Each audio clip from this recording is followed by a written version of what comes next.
Մայիսը գիշեմ Բավարիայի Ռապսի դեղին դաշտերով։ Վահեն Շտեֆան Թրիցդորֆ կիրառական գիտությունների համալսարանում և ուսումնափորձնական տնտեսություններում մասնագիտական վերապատրաստման էի։ Բավարիան Գերմանիայի և Եվրոպայի առաջատար անասնապահական տարածաշրջաններից մեկն է, որտեղ ավանդական փորձը համակցվում է առաջադեմ գիտության, բարձր տեխնոլոգիաների, կենդանիների բարեկեցության և էկոլոգիական մոտեցումների հետ, ապահովելով կայուն զարգացում։ Այստեղ ֆերմաները հիմնականում ընտանեկան բիզնեսներ են, որտեղ թանկ աշխատուժի պատճառով հաճախ ներգրավում են գյուղատնտեսական քոլեջների ուսանողներ, որոնք միաժամանակ աշխատում, ապրում և գործնական փորձ են ստանում տնտեսություններում։ Աշխատուժի հետ կապված խնդիր էլ կար, որը լուծվել էր ավտոմատ ռոբոտացման միջոցով։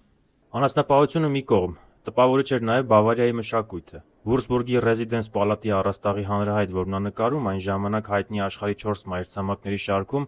կար նաև Հայաստանը, որը պատկերված է Մեսրոպ Մաշտոցի և մեր Այբուբենի տեսքով։ Նման այցերից հետո դժվար է հարմարվել հայաստանյան իրականության հետ, բայց պետք է հիշել փոքր քայլերի արվեստի մասին և զարգացնել այն, ինչն ունի ոլորտի մասնագետների կարիքը։ Հետևիր իմեջին և եղիր տեղեկացված։